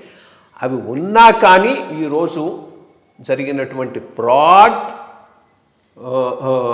డిస్ట్రిబ్యూషన్ మాత్రం సరిగ్గా లేదు అనేది సామాన్య కార్యకర్తలందరూ ఫీల్ అవుతున్నది వాస్తవం. ఇది జెన్యూన్ గ్రౌండ్ లెవెల్ ఫీడ్బ్యాక్. దానిని కోర్స్ కరెక్షన్ చేసుకోకపోతే పార్టీ ఇప్పటికే నామమాత్రంగా ఉంది. ఆ నామమాత్రపు ఎగ్జిస్టెన్స్ కూడా పార్టీకి ఉండదు. ఒకటి పారాడైమ్ షిఫ్ట్ చేసి లీడర్షిప్ను అగ్రెసివ్గా తీసుకొచ్చి, కమిటెడ్ లీడర్షిప్ను తీసుకొచ్చి ముందుకు పోగలిగితే పుంజుకోగలుగుతాం. బట్ అట్లీస్ట్ ఇంత మాత్రం కూడా కార్యకర్తల మనోభావాన్ని పరిగణలోకి తీసుకోకుండా కనుక ముందుకు పోతే మాత్రం ఈ ఉన్న ఉనికి కూడా కోల్పోతుంది. అన్ని రాష్ట్రాల్లో వస్తుంది, ఈ రాష్ట్రంలో మరి ఎందుకు వదిలేశారు కూడా నాకు అర్థం కావట్లేదు. నేషనల్ ఇష్యూస్ మీద మాట్లాడుకున్నప్పుడు ఈ వారం ఒక 2-3 విషయాల మీద చర్చించుకుందాం. ముఖ్యంగా ఏంటంటే ఎలక్షన్స్ ఆల్రెడీ అనౌన్స్ అయిపోయాయి. తర్వాత ఏమో మరి ఇదివరకు రామ్నాథ్ కోవింద్ గారి సారథ్యంలో ఒక కమిటీని వేసి ఈ జమిలీ ఎలక్షన్స్ అంటే simultaneous elections for both state and centre దీని మీద చేస్తే ఎట్లా ఉంటుందని ఆయన రిపోర్ట్ ఇవ్వడం అంతా జరిగింది. సో ఈ దీని టైమింగ్ ఎప్పుడు చేస్తే బాగుంటుంది, అది వస్తుందా రాదా, దీని మీద మీ అభిప్రాయం ఏమిటి? జమిలీ ఎన్నికలు సైమల్టేనియస్ ఎలక్షన్స్ యాక్చువల్గా కాన్స్టిట్యూషన్ మొదలుపెట్టినప్పుడు ఇవి సైమల్టేనియస్ ఎలక్షన్సే. 1951 simultaneous, 56 simultaneous, 62 simultaneous. నాకు తెలిసి 62 నుంచి ప్యాటర్న్ మారిపోయింది. 62 ఎలక్షన్స్ తర్వాత ఏమైందనంటే 62, 67 చాలా కోయలేషన్ గవర్నమెంట్స్ వచ్చాయి. మోర్ సో 67 తర్వాత, 67 దాకా ఇట్ వాస్ స్టేబుల్. 67 తర్వాత చాలా చోట్ల కోయలేషన్ గవర్నమెంట్స్ వచ్చాయి, అన్స్టేబుల్ గవర్నమెంట్స్ వచ్చాయి. ఈ అన్స్టేబుల్ గవర్నమెంట్స్ ఏమైనాయి, ఫుల్ టర్మ్ ఉండలేదు. ఫుల్ టర్మ్ ఉండకపోవడంతో ఇవి మధ్యలో రద్దు కావటం, అసెంబ్లీ మళ్ళీ ఎలక్షన్స్ జరగటం కొన్ని రాష్ట్రాల్లో జరుగుతుంది. ఇది ఇట్లా ఉంటే స్టేట్ ఎలక్షన్స్ నుంచి డిటాచ్ చేసి పార్లమెంట్ను డిసాల్వ్ చేసి 1970లో 1970లో మిసెస్ ఇందిరాగాంధీ ఎలక్షన్స్కి వెళ్ళిపోయింది. సో పార్లమెంట్ ఎలక్షన్స్తో పాటు రాష్ట్ర ఎలక్షన్స్ అప్పటిదా జరుగుతూ ఉండేవి. రాష్ట్రాలు సపరేట్ అయిపోయినాయి, పార్లమెంటు సపరేట్ అయిపోయింది. ఇక ఈ ఇన్స్టెబిలిటీ ఇట్లాగే కొన్ని రాష్ట్రాల్లో కొనసాగుతూ ఉండటం వల్ల ఎప్పుడైతే అసెంబ్లీలు రద్దు అవుతున్నాయో అప్పుడు ఎలక్షన్స్ పెట్టడంతో డిఫరెంట్ ప్లేసెస్కు డిఫరెంట్ టైమ్స్ అయిపోయినాయి. సో ఇప్పుడు వర్చువల్గా ఏ పరిస్థితిలో ఉన్నామంటే 5 సంవత్సరాలు ఎలక్షన్లు జరిగేటటువంటి పరిస్థితి దేశంలో ఉండేది. ఇక్కడ మేజర్ ఎలక్షన్స్, యూపీ ఎలక్షన్స్ ఉన్నాయనుకో major elections, Tamil Nadu major election, West Bengal major elections, ఇవన్నీ లింకప్ కానీ Bihar major election, I think Madhya Pradesh, Rajasthan ఇవి కూడా. సో ఇవన్నీ మెయిన్ ఎలక్షన్స్తో లింకప్ కాకుండా సాగుతూ ఉండడం వల్ల 2 జరుగుతున్నాయి. ఒకటి పాలసీ పెరాలిసిస్ వస్తున్నది. ఇది చాలా ఇంపార్టెంట్. ఎప్పుడు ఒక గవర్నమెంట్ కనుక ఎన్నుకున్న తర్వాత 5 years ఫ్రీగా ఉండాలి, వాళ్ళు ఏమనుకున్నారో ఆ పాలసీని ఇంప్లిమెంట్ చేయడానికి. బట్ ప్రతి సంవత్సరం వెళ్ళాలనుకుంటే మేజర్ అన్పాపులర్ డెసిషన్స్, ప్రజలకు పాపులారిటీ తీసుకురాని డెసిషన్స్ తీసుకురావడానికి ప్రతి సంవత్సరం పొలిటికల్ లీడర్షిప్ వెనకాడుతుంది. ఇది దేశానికి మంచిది కాదు. ఏవో కొన్ని పెంచాల్సి ఉంటాయి, తప్పవు, లేకపోతే ఎకానమీ మీద చాలా ఎఫెక్ట్ వస్తాయి. బట్ ఏ సంవత్సరం పెంచాలన్నా ఏదో ఎలక్షన్ ఉందనుకో, దాంట్లో గెలవకపోతే వాళ్ళకు సెట్ బ్యాక్, అందుకని పోస్ట్పోన్ చేస్తూ ఉంటారు.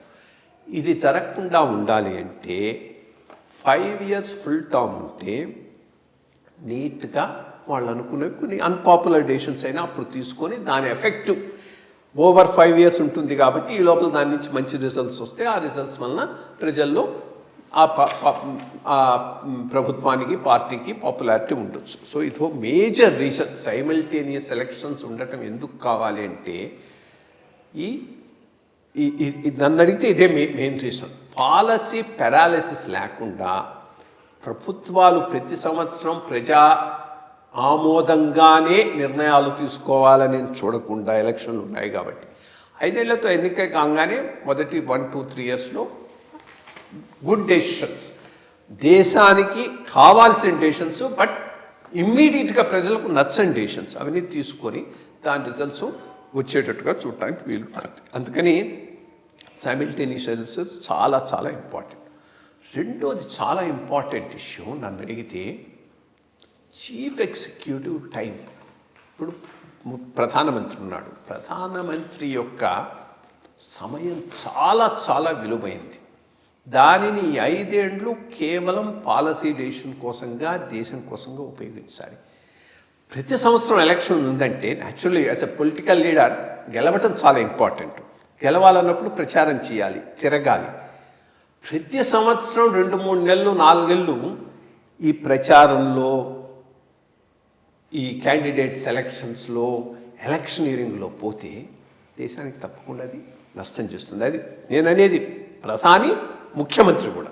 ఇక్కడ ముఖ్యమంత్రి రాష్ట్రంలో, ప్రధాని సెంట్రల్ లెవెల్, ఎవరైనా కానీ. సో వాళ్ళ ప్రెషస్ టైము పాలసీ ఇష్యూస్ మీద, నిర్ణయాల మీద ఫోకస్ అయి ఉండాలి అంటే జమిలీ ఎన్నికలు ఉండటం చాలా అవసరం. ఈ 2 చాలా ప్రధానమైనవి. మూడోది ఏం చెప్తారంటే ఎలక్షన్ ఎక్స్పెండిచర్ ఒకటి చెప్తారు. బట్ ఎక్స్పెండిచర్ నన్ను అడిగితే మైనర్ పాయింట్, అంతవరకు ఎఫర్ట్ చేయగలుగుతారు, దానికి ఏం ప్రాబ్లం లేదు. బట్ ఈ రెండింటి వలన చాలా చాలా ఇంపార్టెంట్. ఐ థింక్ మొన్ననే ఈ ఎలక్షన్స్కే తెచ్చుండేవాడు మోడీ గారు. బట్ ఏమైందనంటే ఫుల్ మెజారిటీ లేకపోవటం, దీనికి అందరినీ కలుపుకోపోవాల్సి ఉండటం వల్ల చేయలేకపోయినారు. ఇన్ ఆల్ ప్రాబిలిటీ రేపు ఫుల్ మెజారిటీ వస్తుంది కాబట్టి మనకు ఏదైనా దీనికి కొన్ని కాన్స్టిట్యూషనల్ అమెండ్మెంట్స్ చేయాల్సి ఉండొచ్చు. ఇది నాకు క్లారిటీ లేదు, దాని మీద కొంత స్టడీ చేయాల్సి ఉంటే చేసి నెక్స్ట్ ఎలక్షన్స్ 2029 నాకు తెలిసి సైమిల్టేనియస్ ఎలక్షన్కి వెళ్ళిపోతారు జమిలి ఎన్నికలు. కానీ దీంట్లో సాధ్యాలు కొంతమంది చెప్పేది ఇప్పుడు రేపు జరగబోయే పార్లమెంట్ ఎలక్షన్స్లోనే ఇన్ని స్టేట్స్లో కలిపి చేయడానికి సైమిల్టేనియస్ ఎలక్షన్స్ అంటున్నారు. కానీ the gap between starting of elections in one state to the closing of gap చాలా ఎక్కువైపోయింది. దీని మీద ప్రభావం చాలా డిఫరెంట్గా ఉంటుంది. దీంట్లో అంటే ఇండియా అంత వ్యాస్ట్ కంట్రీలో ఈ సైమిల్టేనియస్ ఎలక్షన్స్ షార్ట్ డ్యూరేషన్లో చేయడానికి అవకాశం ఉంటుంది.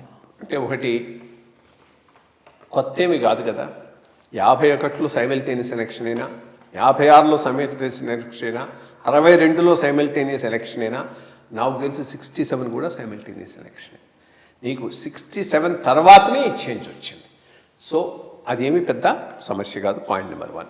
2, ఇదే షెడ్యూల్లో నువ్వు స్టేట్స్ కూడా అకామిడేట్ చేసుకోవచ్చు, దీనికన్నా ఎక్కువ ఏం పర్లేదు. ఎప్పుడైనా కానీ సైమిల్టేనియస్గా జరిగినప్పుడు 2 బ్యాలెట్ పేపర్లు ఉంటాయి, 2 బాక్సెస్ ఉంటాయి. దీనికి ఒక దాంట్లో నువ్వు పార్లమెంట్కి వేస్తావు, ఇంకో దాంట్లో అసెంబ్లీకి వేస్తావు. ప్రచారం ఒకటే టైంలో జరుగుతుంది, క్యాండిడేట్ సెలక్షన్ ఒకే తడ జరుగుతుంది. ఇప్పుడు ఆంధ్రాలో జరుగుతున్నట్టు, ఆంధ్రాది సైమిల్టేనియస్ ఎలక్షనే కదా, దానివల్ల ఏమి ఎక్స్ట్రా టైం ఏం పట్టడం లేదు కదా. సో అందుకని అది కరెక్ట్ కాదు. ఎందుకంటే ఇట్లా చేసిన ఎక్స్పీరియన్స్ మనకుంది. ఇట్లా చేయటం వల్ల నీకు పీరియడ్ ఏమి ఎక్స్టెండ్ కాదు, అదే పీరియడ్లో జరుగుతుంది, సైమిల్టేనియస్గా జరుగుతుంది. నమస్కారం అండి. సో ఇప్పుడు మనము జాతీయ విషయాల్లో రెండో పాయింట్ హాట్ టాపిక్గా మారింది. లాస్ట్ వీక్ ఢిల్లీ ముఖ్యమంత్రి కేజ్రీవాల్ గారిని లిక్కర్ కేసులో అరెస్ట్ చేయడం, దీని మీద మీ యొక్క ఆలోచన? ఇప్పుడు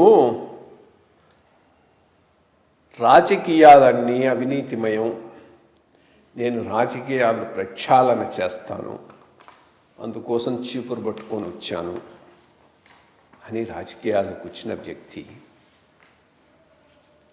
అడ్డంగా పెద్ద కుంభకోణంలో దొరికిపోతే మరి ఏమనాలి? ఇప్పుడు కన్వెన్షనల్ పాలిటిక్స్లో ఉన్నాము అనేటటువంటి రాజకీయ నాయకులు వేరు. ఇప్పుడు ఎదిరి వాళ్ళు అదే రకంలో చేస్తున్నారు, ప్రజలు కూడా ఎక్స్పెక్టేషన్స్ లేవు. బట్ దానికి భిన్నంగా నేను పరిపాలన చేస్తాను అని వచ్చి ఇంత పెద్ద లిక్కర్ స్కామ్ చేశాడు అంటే తప్పకుండా అది చాలా ఖండించాల్సినటువంటి విషయమే. దానికి ప్రైజ్ పే చేయాల్సిన అవసరం అయితే ఉంది. మొట్టమొదటిది పాయింట్ ఒకటి యాక్సెప్ట్ కూడా చేద్దాం, ఎన్నికల్లో డబ్బు ప్రభావం తప్పకుండా ఉంది, ప్రతి పార్టీకి డబ్బు కావాలి, అట్లేమి డౌట్ లేదు. మరి దీని గురించి ఆలోచించాలి. బట్ దాని అర్థం నేను మొత్తం లిక్కర్ పాలసీ అంతా ఒక రకంగా చేసి 1000 కోట్లు 100 కోట్లు సంపాదిస్తామంటే అది దానికి సొల్యూషన్ కాదు. రెండోది, more importantly, Aam Aadmi party పైకి వస్తున్నటువంటి పార్టీ. నువ్వు గనక నిజంగా అవినీతి రహిత good governance, not populist governance, ఆయన పాపులిస్ట్ గవర్నెన్స్ కోసం ట్రై చేశాడు ఢిల్లీలో, పాపులిస్ట్ కాదు, గుడ్ గవర్నెన్స్ కనుక ఇవ్వగలిగి ఉంటే అసలు ఈ పార్టీకి దేశం లెవెల్లోనే బీజేపీకి ప్రధాన ప్రత్యామ్నాయంగా యాపే వచ్చి ఉండేది. ఎందుకంటే కాంగ్రెస్ పడిపోతుంది, కాంగ్రెస్ కన్వెన్షనల్ పాలిటిక్స్ అంతా power politics, lobby gaming. So దీనికి ఆల్టర్నేటివ్గా ఇన్ఫ్యాక్ట్ ఒక టైంలో యాప్ ఎదుగుదల బీజేపీకి పెద్ద దెబ్బ తీస్తుందని కూడా అనుకున్నాడు. 2014కు ముందు యాప్ ప్రపంచం బీజేపీకి ఎఫెక్ట్ ఇచ్చింది. బట్ స్లోగా బీజేపీ రికవర్ అయింది, యాప్ తగ్గింది ఇటువంటి చర్యల వల్ల. ఇది కాకుండా అసలు డబ్బుంటేనే ఎలక్షన్స్ చేయగలము అనేటటువంటిది కరెక్ట్ కాదు. ఆ రకంగా నడుస్తుంది. దానికి సరైన ప్రత్యామ్నాయాన్ని నువ్వు చూపెట్టగలిగిన నాడు నువ్వు ఒక పెద్ద లీడర్ పోయి ఉండేవాడివి. దానికి చాలా పెద్ద అవకాశాన్ని వేస్ట్ చేసుకొని ఇటువంటి కార్యక్రమాల్లో ఇండల్జ్ చేసి ఆఖరకు ఎక్స్పోజ్ అయినాడు. తప్పకుండా ఈడి దగ్గర స్ట్రాంగ్ మెటీరియలే ఉండుంటుంది, లేకపోతే కోర్టు రిమాండ్ అంత సులభంగా ఇవ్వవు. కన్విక్షన్కు ఛాన్సెస్ ఉన్నాయి. Most irritating thing in the whole thing is Germany వాడు వచ్చి ఫెయిర్ ట్రయల్ అంటాం. ఫెయిర్ ట్రయల్ కాకపోతే కోర్టులో ఎందుకు తీసుకుపోతారు? కోర్టు రిమాండ్ ఇస్తున్నది, there is FIR file, charge sheet వేయాలి, కన్విక్షన్ వస్తుందో రాదో ఎవరికి తెలియదు. దీన్ని బట్టి చూస్తే ఏదో ఈ మొత్తం మీద వెస్ట్రన్ కంట్రీస్ ఇండియాలోని డెమోక్రాటిక్ ప్రాసెస్లో ఏలు పెట్టడానికి చూస్తున్నాయి. దానిని మాత్రం మనం అలౌ చేయకూడదు. అంతర్జాతీయ వ్యవహారాల మీద సమీక్ష చేద్దాం. ముఖ్యంగా ఈ వారం 3 అంశాల మీద మీ యొక్క అభిప్రాయాన్ని తెలుసుకుందామని ప్రస్తావిస్తున్నాను. ఒకటి ఏంటంటే, ఈ పాకిస్తాన్ వాళ్ళు ఆఫ్ఘనిస్తాన్ మీద సర్జికల్ స్ట్రైక్స్ అనేది చేయడం మనము గత వారంలో చూసాము. అట్లాగే రష్యాలో కూడాను ఈ మిలిటెంట్స్ అనేవాళ్ళు మ్యూజికల్ కన్సర్ట్లో వెళ్ళి వాళ్ళు అక్కడ ఇది బాంబులు పేల్చడము, తర్వాత అక్కడ కొంచెం అరాచకం సృష్టించడం మనం చూసాం. అసలు ఈ సర్జికల్ స్ట్రైక్స్కి అట్లాగే ఈ రష్యాలో జరిగినటువంటి ఈ స్ట్రైక్స్కి ఏమైనా సంబంధం ఉందా? దీని వెనకాల ఇస్లామిక్ టెర్రరిస్ట్ యొక్క పాత్ర ఏమైనా ఉందా? దీని మీద ఫస్ట్ మీ అభిప్రాయం తెలిస్తే తర్వాత నెక్స్ట్ది డిస్కస్ చేద్దాం. ఇంగ్లీష్లో సామెత ఉంది, ఎ known devil is better than N unknown devil అని. అమెరికా చేసిన పెద్ద తప్పు సద్దాం హుస్సేన్ రెజిమ్ను తొలగించడం అనేది. పొలిటికల్ ఇన్స్టెబిలిటీకి మిడిల్ ఈస్ట్లో ఈ ఇస్లామిక్ తీవ్రవాదం బాగా పెరగటానికి ఇది బాగా దోహదం చేసింది. అదే ఎంత క్రూరుడైనా కానీ వీళ్ళు లిబియాలో గడాఫీ కానీ, ఇరాక్లో సద్దాం హుస్సేన్ కానీ ఈ ఎక్స్ట్రీమ్ ఈ మత ఛాందసవాదంతో కూడిన తీవ్రవాదాన్ని పూర్తిగా అణచిపెట్టారు. అందువల్ల అది పెద్ద ఇష్యూ కాలేదు. ఎప్పుడైతే ఇరాక్లో సద్దాం హుస్సేన్ రిజిమ్ వెళ్ళిపోయిందో, అంతా ఎనార్కీ మొదలైందో, అప్పుడు అక్కడ అంతకుముందు ఈ ఇరాకీ ఆర్మీలో పనిచేసిన వాడే, అంటే యాక్చువల్గా అప్పట్లో ఇరాకీ ఆర్మీని ట్రైన్ చేసింది ఇండియన్స్కి అప్పుడు సద్దాం హుస్సేన్తో మంచి సంబంధాలు ఉండేవి. వాడెవడో బాగ్దాది అని ఉన్నాడు. వాడు వెళ్ళి అసలు మనకు కావాల్సిందంతా మన ఇస్లామును బేస్ చేసుకున్నటువంటి రాజ్యం కావాలి, ఖిలాఫత్ కావాలని చెప్పి ఒక పెద్ద మూమెంట్ మొదలెట్టాడు. దాని బేసిస్ ఐసిస్. దీనికి ఐడియలాజికల్గా సిద్ధాంతపరంగా ఉండేటటువంటి ప్రాతిపదిక ఈ సలాఫీ జిహాదిజం అంటారు. సలాఫీ అదొక ఇస్లాంలో ఒక ట్రెండ్. ఆ ట్రెండ్ ఏంది? Pure Islam as was there. Prophet Muhammad ఉన్న టైంలో ఉన్నటువంటి ఇస్లాంను అనుసరించే అంతా జరగాలనేది వాళ్ళ. దాని ప్రకారం మిగిలిన వాళ్ళందరూ కాఫిర్లే. దానికోసంగా జిహాద్ చేయటము, మనుషులు చంపటానికి కూడా వాళ్ళకు ఏమీ ఇది లేదు. అట్లా మొదలైనటువంటిదే ఈ ఐసిస్. ఇప్పుడు ఈ ఆఫ్ఘనిస్తాన్లో ఉన్న ఈ తక్రీబీ తాలిబాన్ అనో ఏదో పేరు ఉంది, తక్రీబీ తాలిబాన్ అనుకుంటాను, ఉండి ఇప్పుడు పాకిస్తాన్లో దాడులు చేస్తున్నది కూడా వన్ మోర్ వేరియంట్ ఆఫ్ ఈ ఐసిస్ టైపు. సో తప్పకుండా లింక్స్ అయితే ఉన్నాయి, దాంట్లో ఏమి డౌట్ లేదు. బట్ ఎవరి పాటికి వాడు సపరేట్గా చేస్తున్నారు. వీళ్ళందరిలోకి చాలా పెద్ద థ్రెట్ ఏంటంటే ఐసిస్. ఆఫ్ఘనిస్తాన్ పాకిస్తాన్ మధ్య జరిగే దీనికి మనం వచ్చామంటే వీళ్ళు పాకిస్తానీ వాళ్ళు మొదటి నుంచి ఆఫ్ఘనిస్తాన్ నుంచి అమెరికా వాళ్ళు పోతే అక్కడ ఇస్లామిక్ స్టేట్ వస్తే వీళ్ళకు స్ట్రాటజిక్ డెప్త్ వస్తుంది, మంచి రిలేషన్స్ ఉంటాయని అమెరికా వాళ్ళు పోయిన దాకా అక్కడ జరిగేటటువంటి కోవర్ట్ ఆపరేషన్స్కి అన్నిటికీ పూర్తి సపోర్ట్ ఇచ్చారు. బట్ అమెరికా వాడు అటు వెళ్ళిపోగానే ఆఫ్ఘనిస్తాన్ అడ్డాన్ని తిరిగింది. వీళ్ళ దేశంలో టెర్రరిస్టులను వాళ్ళు ప్రోత్సహిస్తున్నారు.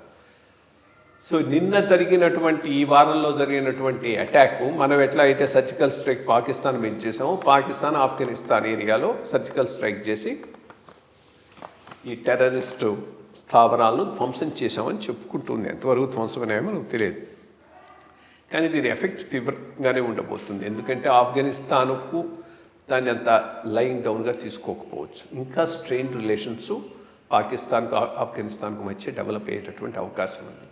మోర్ ఇంపార్టెంట్లీ పాకిస్తాన్లో భాగమైన ఆ ఖైబర్ పఖ్తూన్వా ఏరియా అంతా ఉండేది పఠాన్స్.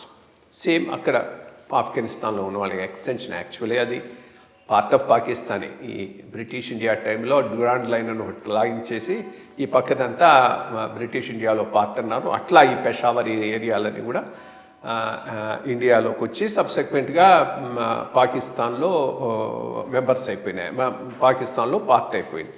సో ఆ ఏరియా ఒకటి ఇప్పుడు కాకపోయినా ఎప్పటికైనా కానీ ఆఫ్ఘనిస్తాన్ పాకిస్తాన్ మధ్య ఒక ప్రధానమైనటువంటి సమస్యగా తలెత్తేటటువంటి అవకాశం ఉంది. ఇది పాకిస్తాన్ ఫేస్ చేస్తున్నటువంటి మిలిటెంట్ ఇష్యూస్. ఆ మిలిటెంట్స్కు ఆఫ్ఘనిస్తాన్ నుంచి సపోర్ట్. ఇది ఇక్కడ ఆన్ గోయింగ్ మిలిటెంట్ వర్క్ జరుగుతున్నది. పాకిస్తాన్ బాగా దెబ్బతింటూ ఉన్నది. పాకిస్తాన్కు 2-3 మేజర్ మిలిటెంట్ ఆర్గనైజేషన్స్ పనిచేస్తున్నాయి. ఒకటి బెలూచి లిబరేషన్ ఆర్మీ, ఒకటి బెలూచిస్తాన్లో మొన్ననే వాళ్ళ గ్వాదర్ పోర్ట్ను కూడా అటాక్ చేశారు. ఇక్కడ బెలూచిస్తాన్లో ఏమో అది ఒక టైపు, ఇక ఇక్కడికి వచ్చేటప్పటికి ఇది మోర్ ఫండమెంటల్. ఈ తక్రీబీ తాలిబాన్ ఏమో తాలిబాన్ లాగానే పాకిస్తాన్లో కూడా ఇస్లామిక్ స్టేట్ని ఏర్పాటు చేయాలని చేస్తోంది. ఇది ఇక్కడ జరుగుతుంది. ఇక ఐసిస్ దగ్గరికి వస్తే ఎప్పుడైతే సద్దాం హుస్సేను ని అమెరికా తొలగించేసిందో ఈ బాగ్దాది అనేవాడు ఈ సలాఫీ ఇస్లాం యొక్క బేస్ చూసుకుని, సలాఫీ ఇస్లాంలో ఉన్నది ఏంటంటే ఇప్పుడు నేను స్టూడెంట్గా ఉన్నప్పుడు నా ఫ్రెండ్ వాడు మార్క్సిస్ట్ ఉండేవాడు. వాడు ఇంకోటితో పోయి కృష్ణ వాడితో మాట్లాడుతూ ఉంటే వాడు అసలు మార్క్సిజాన్ని ఇంకో రకంగా వాడు దాన్ని ఇచ్చేస్తూ ఉన్నాడు.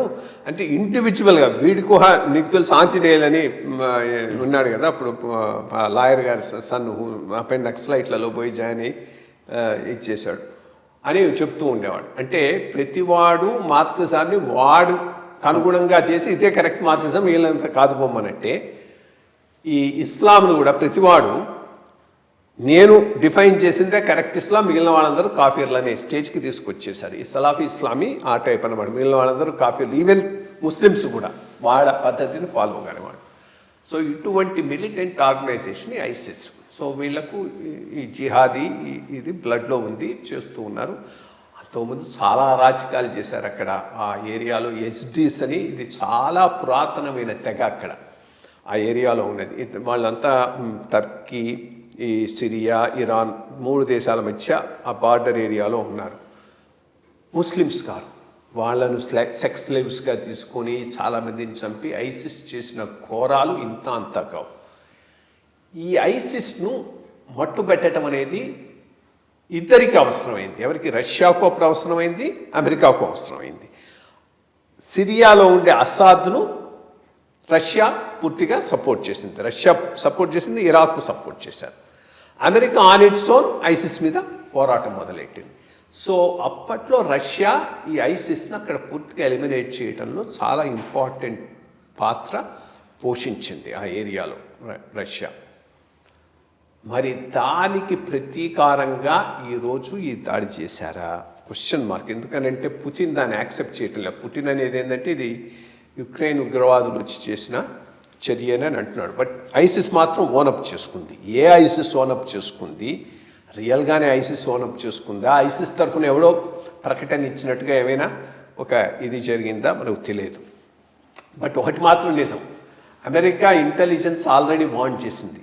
ఇది ఒక terrorist attack, Islamic terrorist attack రష్యాలో జరుగుతుందని. బట్ రష్యా దాన్ని లైట్గా తీసుకుంది. అమెరికన్ ఇంటెలిజెన్స్ ఈ విషయాల్లో చాలా పర్ఫెక్ట్ ఇన్ఫర్మేషన్ను పట్టగలుగుతారు. వాళ్ళ నెట్వర్క్ చాలా స్ట్రాంగ్ నెట్వర్క్. ఎందుకంటే అప్పుడు కాబూల్ నుంచి వాళ్ళు విత్డ్రా అవుతున్న రోజు కూడా మధ్యాహ్నానికి దే టోల్డ్ ఇవాళ ఈవినింగ్ ఎయిర్పోర్ట్ దగ్గర ఓ టెర్రరిస్ట్ అటాక్ జరిగేట్టుగా ఉంది, బీ కేర్ఫుల్ అన్నట్టుగానే ఆ రోజు evening there was a terrorist attack. So నేను అనుకోవటం ఇది ఇస్లామిక్ టెర్రరిస్ట్ యుక్రెయిన్ కాకపోవచ్చు. ఎందుకంటే ఈ ఐసిస్ వాళ్ళు మృగాలు, మానవ మృగాలు. అంతకుమంతా ఇంకా ఇంకో రకంగా వాళ్ళని డిస్క్రైబ్ చేయడానికి వీల్లేదు. దాన్ని ఐ థింక్ అరబిక్లో దాయిష్ అంటారు. ఇక్కడ ఉన్నారు. ఇప్పుడు నార్త్ ఆఫ్రికాలో చాలా పెద్ద నెట్వర్క్ కింద సబ్ సహారన్ ఆఫ్రికా ఏరియాలో వాళ్ళు బాగా స్ప్రెడ్ అవుతున్నారు. ఈ గల్ఫ్ కంట్రీస్ ఏవి కూడా వీళ్ళను లైక్ చేయవు. బట్ స్టిల్ స్ట్రాంగ్గా ఒక ఫోర్స్ కింద డెవలప్ అవుతుంది. సో వాళ్ళ పని అయి ఉంటుంది ఇది. బట్ ఏదైనా కానీ చాలా దురదృష్టకరమైనది. చాలా బ్యాడ్. అప్పుడు ఫ్రాన్స్లో కూడా కన్సర్ట్ హాల్ మీద అటాక్ చేసింది కూడా వీళ్ళే. ఐసిస్ అనేది ఒక పెద్ద వరల్డ్ వైడ్ న్యూసెన్స్గా తయారవుతున్నది. దీని మీద చాలా గట్టిగా అన్ని కంట్రీస్ కలిసి దీన్ని రూపు లేకుండా చేయాల్సిన అవసరం ఉంది. దీన్ని రూపు లేకుండా చేయటం రెండు రకాలుగా జరగాలి. ఒకటి వాళ్ళను అటాక్ చేసి ఎలిమినేట్ చేయటం, రెండు దీనికి ఉన్న ఐడియాలజికల్ బేస్డ్ కూడా అటాక్ చేయాల్సిన అవసరం ఉంది. కాస్త మోడరేట్ ముస్లిమ్స్ను, వెల్ మీనింగ్ ముస్లిమ్స్ను వాళ్ళందరినీ ఇన్వాల్వ్ చేసి, ఎందుకంటే ఎక్కడైతే ఎడ్యుకేషన్ లేదో, ఇగ్నోరెన్స్ ఎక్కువ ఉందో వీళ్ళ అప్పీల్ ఎక్కువ ఉండేటటువంటి అవకాశం ఉంది. అది కాస్త కేర్ఫుల్గా చేయకపోతే మాత్రం ప్రపంచంలో ఎప్పటికైనా ఇది ఒక ప్రమాదకరమైనటువంటి ట్రెండ్. ఈ ఐసిస్ యాక్టివిటీస్ వీళ్ళలో చాలా ఉన్నారు. ఇప్పుడు మళ్ళీ అదే ఎక్స్ట్రీమిస్టు షియా ఎక్స్ట్రీమిస్ట్ అయితే వాళ్ళు మళ్ళీ హెజ్బుల్లా, హమాస్ మళ్ళా సున్నీలే, హెజ్బుల్లా, హౌతీ రెబల్స్ వీళ్ళందరూ షియా. ఇన్ఫ్యాక్ట్ అప్పుడు ఈ ఐసిస్ను అణిచివేయటంలో ఇరాన్ కూడా చాలా ఇంపార్టెంట్ రోల్ ప్లే చేసింది. ఎందుకనంటే ఆ ఐసిస్ షియాస్ను కూడా టార్గెట్ చేశారు. బికాస్ వాళ్ళు స్పెషలీ సున్నీ సలాఫీ ఇస్లాంని బిలీవ్ చేస్తారు కాబట్టి షియాస్ని కూడా టార్గెట్ చేశారు. అందుకనే మన ఇరాన్లో కూడా ఒక టెర్రరిస్ట్ అటాక్ జరిగింది, అది కూడా ఐసిస్ చేశారు. ఇది దానికి బ్యాక్గ్రౌండ్. సో మీరు చెప్పినట్టుగా ప్రపంచ దేశాలన్నీ అప్రమత్తంగా ఉండాల్సిన తప్పకుండా అవసరం అయితే ఉంది.